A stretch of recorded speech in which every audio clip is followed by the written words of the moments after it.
Hi, it's Graham here. I've been lucky enough to get myself out on another wild camp, and I'm deep in the heart of the Cheviots here. There's Whisky farm just coming into view now. At least I think it's pronounced Whisky. Let us know if I'm wrong. So the plan today is that we're going to hunt out one of the old whisky stills in the Cheviots and have an explore around there.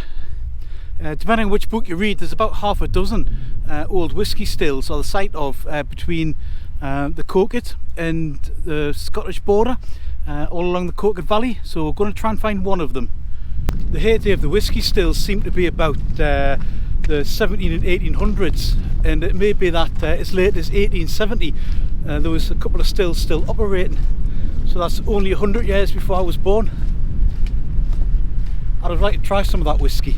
I know Northumberland's got a new distillery at Geffren up in Wooler now, and it is selling whisky, but it's whisky that is a blend of Irish and Scottish until its own whisky's ready for bottling, and I can't wait to try that.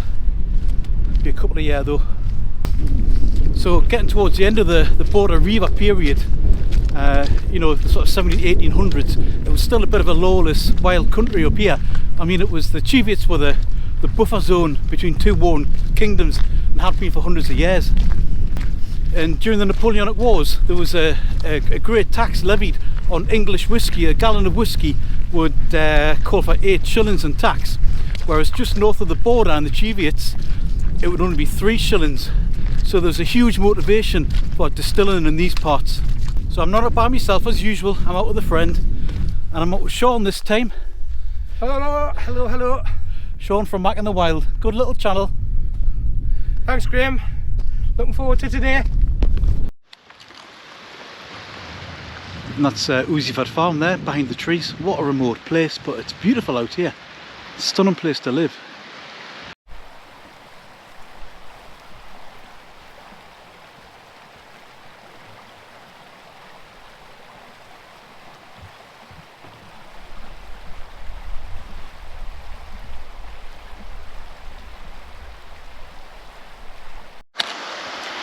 Just climbing up the hill beyond the burn and the bridge now.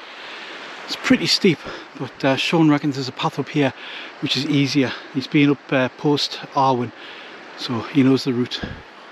This is quite a steep narrow path above the burn, and we're having to be a bit careful because the grass is still pretty slippy, still pretty damp, and there's nothing to stop you if you slip tumbling down there. I'll catch up with Shaun. This is what filming does, it gives you an excuse to stop when you're out of breath. This won't look like anything on the GoPro, but the path is really narrow, and there's just a few inches before a steep-sided grassy cliff and then rocks at the bottom there, so got to be extra careful. There's a nice little confluence of two burns here, and I don't know if you can see, but there's nice rowan trees there, something's called mountain ash. Nice to see them. What a beautiful little area this is.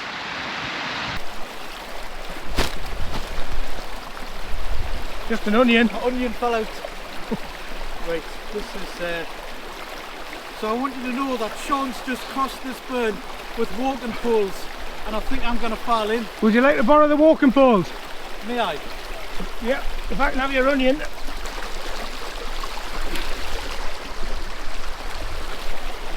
Oh, hey, it's deep now. What Graham doesn't know is I've listened to the walking poles.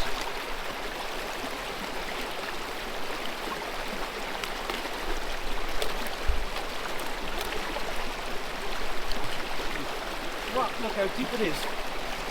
Oof! Yes! Yes! Thanks for that, mate. I wouldn't have made it without.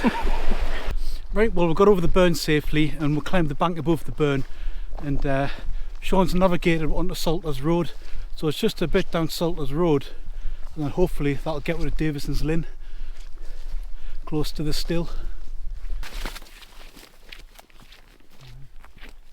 There's been a couple of down trees so far, but nothing impassable.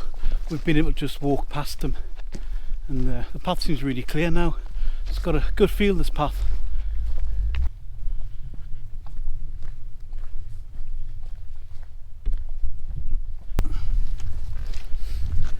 So this is actually Halloween tonight. It's the 31st of October, the time of year when the veil between the living and the dead and the known and unknown worlds is at its thinnest, and things can creep through that veil. Actually, my auntie used to be a practicing Wiccan, you know, a practicing witch, but she would never ride a broom. She had a bad temper and she was scared she would fly off the handle. I have to say, not a chuckle from Shaun there.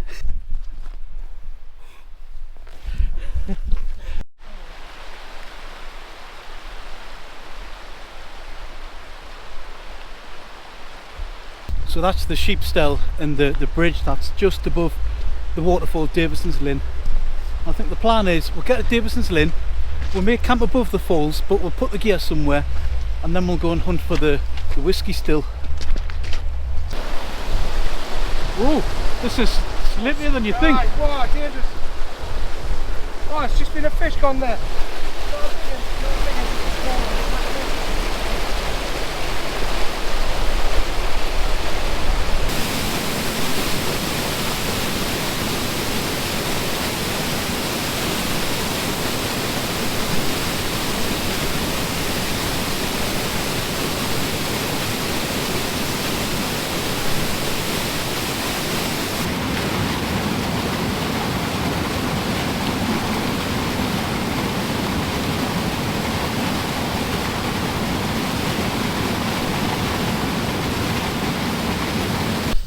What we've done is hide the rucksacks at the waterfall and hike a few hundred metres south looking for the still, but it's really boggy, sleepy. We've had to go on really steep hillsides that tumble just to the burn.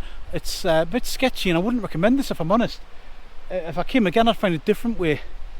We haven't found the still yet either, we're not there yet. And I think the night's going to start cutting in quick, so we're on a bit of a time limit here, so let's try and get there.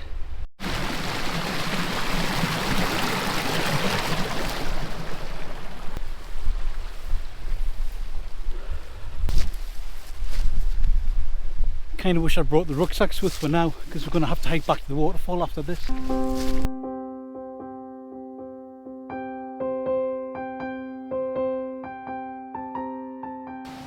Hi folks, so I think we found it. This looks like the still here.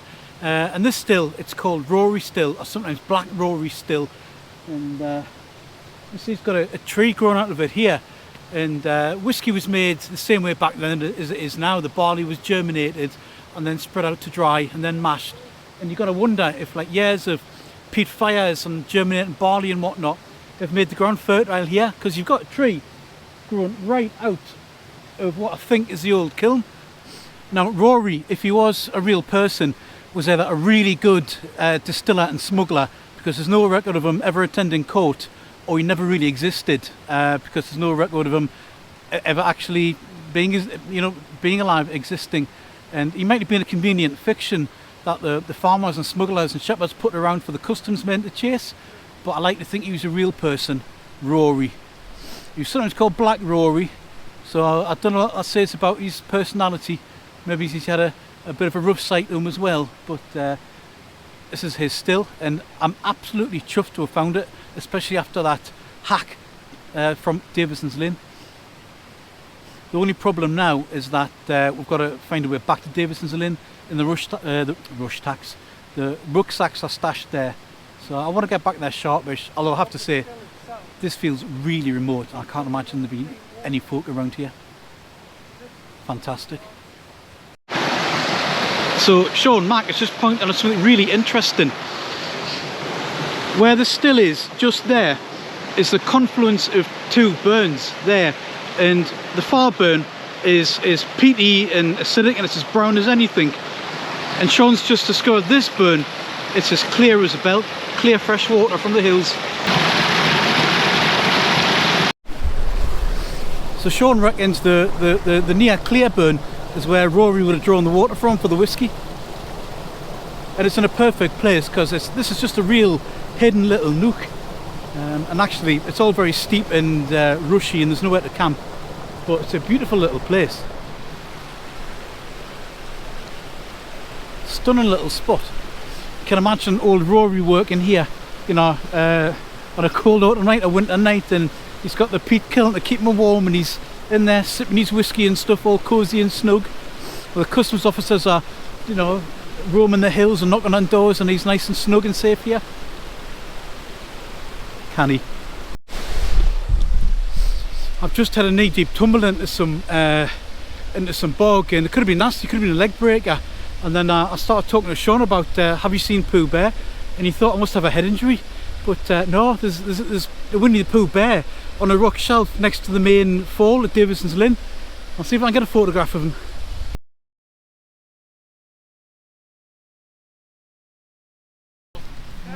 It's okay for tonight though. Yeah. Apart from the cold, I'm not going to camp in any stones. I don't want the clickbait camp I run me back.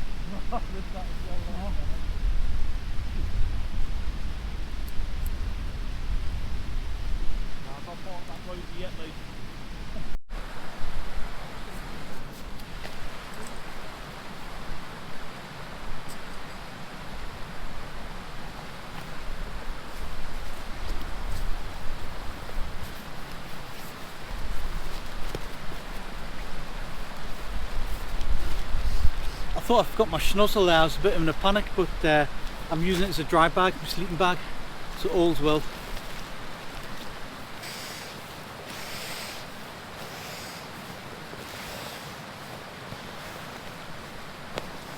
Right folks, that's all the tents up now, and it's just in time because you can feel the temperature dropping and it's really getting dark. And about half a mile away, when we were at Rory still on Halloween, we saw a lone figure standing silhouetted against the far bank, and I thought this could be the ghost of old Rory, Black Rory, but it was none other than the Geordie Wildcamper himself, who's come to join me.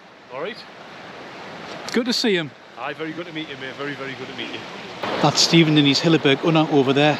Cracking little tent, that. And there's Shaun in his Terra Nova. Tonight I'm in the Nordisk Telemark 1, which is a great tent. I love it. It's really light. It's really quick to put up. It's a bit small though. I think it's for the shorter person, well, like me. And it's got a load of great features which I really love. It's so cold tonight that I think I'm just going to cook inside the tent rather than outside, but I've extended the door on a bit of stick I found, and it's made a little tarp sort of thing, so I'll try and cook under there.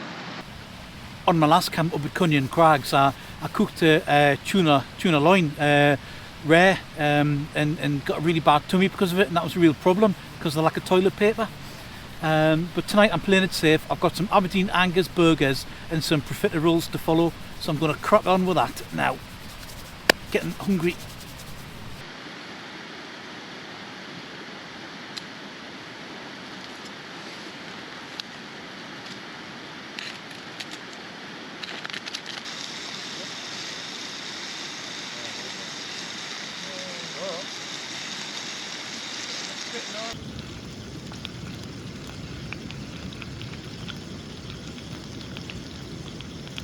I've got me out-of-date chilli to put on my burgers. I need to look after my tummy after that tuna disaster last time.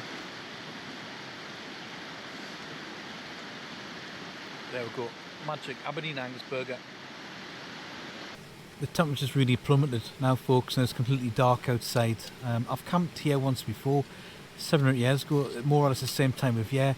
And it's one of the coldest places I've ever camped. I think the cold air just comes down off the surrounding hills, and you're trapped in a bit of a bowl here with a lot of rushing water close by. And you know, the water bottle froze in the tent last time. Wasn't even deep winter, so I'll be okay though. I've got a good sleeping bag, and I've got an extra foam mat under my 5R rated X bed here.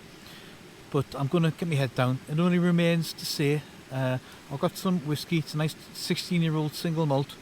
So cheers to Rory of Rory Still fame.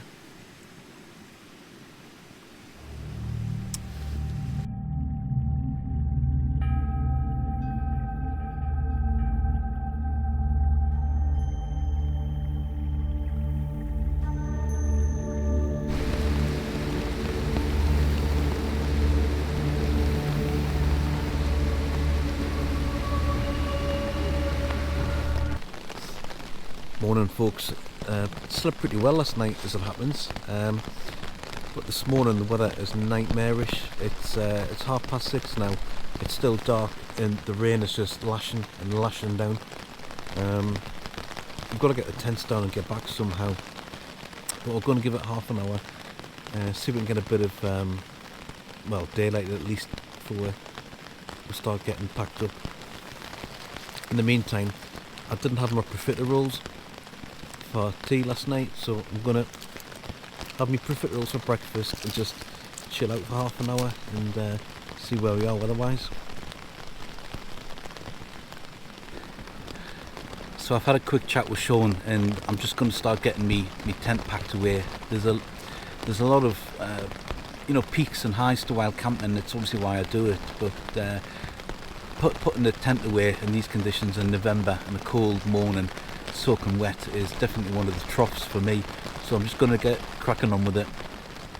That said, I've really enjoyed my night. It's been nice. It's always good to see Shaun. It was nice to meet Stephen for the first time.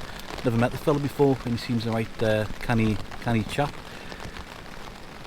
Anyhow, I just wanted to say thanks very much to everybody that's subscribed and watches. The channel's got over 1,000 subs now. It's got over 100,000 views, and it's going great. So thanks very much, folks, and I'll see you on the next one.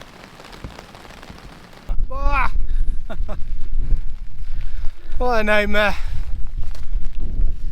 Let's crack on. Yep.